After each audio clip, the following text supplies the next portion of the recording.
دیکھیے غلام احمد قادیانی نے اپنے فتنے کا آغاز کہاں سے کیا تھا یہ سمجھ لیجئے۔ پہلے وہ ایک مناظر تھے، بہت اچھے مناظر، غلام احمد قادیانی تھا کہنا چاہیے، غلطی سے طے کے بیٹھا ہوں۔ آریہ سماجیوں سے مناظرے کیے، عیسائیوں سے مناظرے کیے، مناظروں میں فتح حاصل کی، مسلمانوں کی آنکھوں کا تارا بن گئے، محبوب ہو گیا۔ اس کے بعد اس نے ایک فتنہ چھوڑا، ایک شوشہ چھوڑا، نبوت اور وحی تو رحمت ہے، رحمت کیسے بند ہو سکتی ہے؟ وحی تو انسانوں کی ہدایت کے لیے ہے، انسان ختم نہیں ہوئے وحی کیسے ختم ہو جائے گی؟ دیکھیے بظاہر یہاں دلیل ہے، اٹ اپیئرس کنونسنگ، بات سمجھ میں آتی ہے، یہیں سے یہ حل مل جائے گا آپ کو۔ کیا وجہ ہے کہ بڑے بڑے اعلیٰ تعلیم یافتہ لوگ جو ہیں اس کا شکار بن گئے؟ دنیا میں ایک ہی مسلمان نام کا سائنسدان جو ہے وہ آیا ہے ٹاپ پر، وہ قادیانی۔ ایک ہی مسلمانوں کا نام رکھنے والا جو ہے وہ international court of justice Hague کا جو ہے جج بنا ہے، وہ کون؟ قادیانی۔ ڈاکٹرز قادیانی، انجینئرز قادیانی، بڑے بڑے۔ یہ کیوں؟ یہ بات ایسی تھی کہ جو بظاہر دل کو اپیل کرتی ہے کہ جب حضرت آدم سے کہا تھا اما یاتینکم منی ھدی فمن تبع ھدای فلا خوف علیہم ولا هم یحزنون، انسانوں کی ہدایت کے لیے وحی کا راستہ کھولا گیا، ابھی انسان ختم نہیں ہوئے، وحی کا کیسے دروازہ بند ہو جائے گا؟ اجرائے وحی کا پہلے شوشہ چھوڑا، اور جب وحی جاری ہے تو نبوت جاری ہے، لہذا پھر آخر میں آ کے نبوت کا دعویٰ کر دیا۔ اس نے ایک مسئلہ اور استعمال کیا، یہ اصل میں چالاک اور ہوشیار لوگوں کے معاملات ہوتے ہیں، عوام الناس کی نفسیات کو متاثر کرنے کے لیے ایک اور شوشہ چھوڑا۔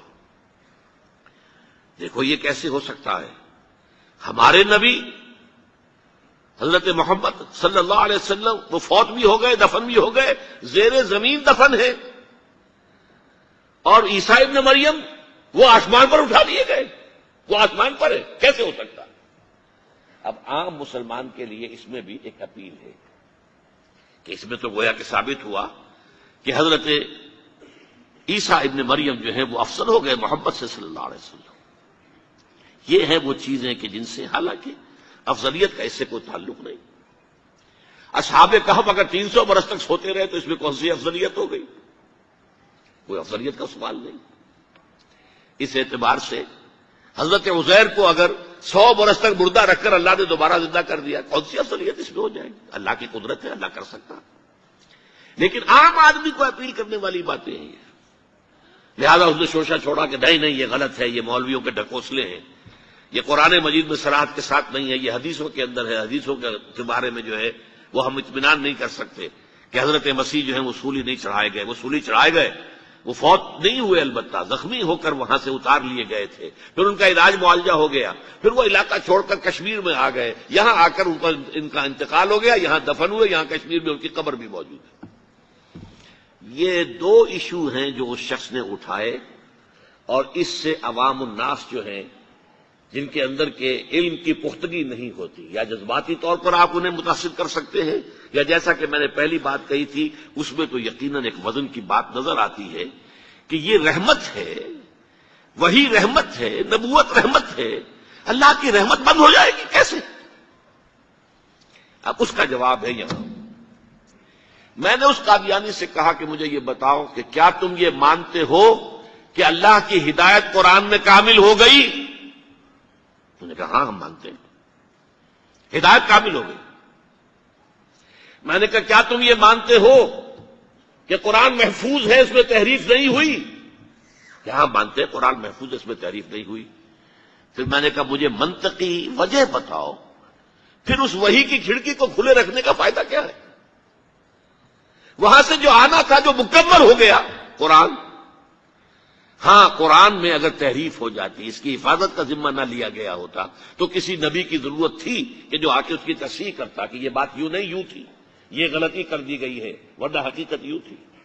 منطقی اعتبار سے ایک حاجت، ایک جواز پیدا ہوتا ہے اس وحی کے جاری رہنے کا اور نبوت کے جاری رہنے کا، بشرطے کہ ان دو باتوں میں سے کسی ایک کو مانو. یا تو یہ کہو کہ ہدایت قرآن میں مکمل نہیں ہوئی، اور یا کہو ہو تو گئی تھی لیکن قرآن جو ہے گم ہو گیا، قرآن کے اندر تحریف ہو گئی، وہ اصل قرآن نہیں ہے.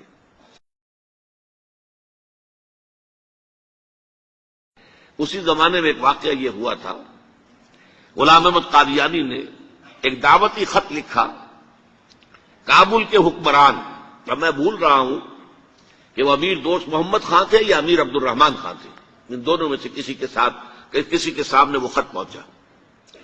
جیسے کہ حضور نے خطوط بھیجے تھے قیصر کو، کسریٰ کو، تو اس کو بھی شوق چڑھایا کہ میں بھی تو اب نبی ہوں، نبوت کا دعویٰ کر چکا ہوں، تو مجھے پڑوس کا ملک جو ہے افغانستان، وہاں کے بادشاہ کو دعوت دینی چاہیے کہ وہ مجھ پر ایمان لائے. جب وہ خط وہاں پہنچا ہے تو امیر کابل نے اسی خط پہ 2 الفاظ لکھ دیے اور واپس کر دیا. الفاظ کیا تھے؟ ای جا بیا، یہاں آؤ ذرا اور یہاں آ کر تم دعویٰ کرو نبوت کا. یہ تم انگریز کی چھتری تلے بیٹھے ہوئے دعوے کر رہے ہو، انگریز کے سائے تلے جو ہے، اور انگریز جو ہے تمہیں سپورٹ کر رہا ہے.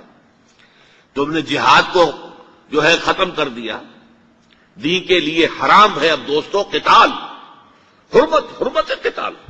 انگریز کو اور کیا چاہیے تھا؟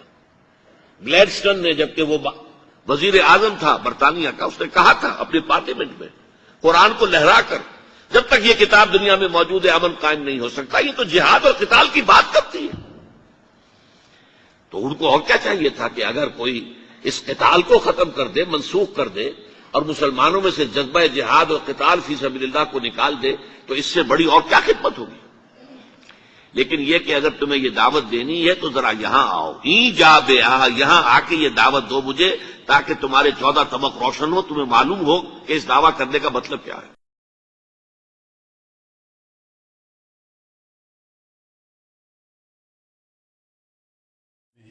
کہ حضرت مسیح موعود علیہ الصلوۃ والسلام کو اسہال کی تکلیف تھی، جس کے نتیجے میں آپ کو بار بار بیت الخلاء جانا پڑتا تھا، اور ظاہر بات ہے کہ اس کے نتیجے میں کمزوری ہوتی ہے. تو یہ سلسلہ چلتا رہا اور آخر میں یہ نکاحت اپنی انتہا کو پہنچی اور آپ کا وہاں پر وصال ہوا.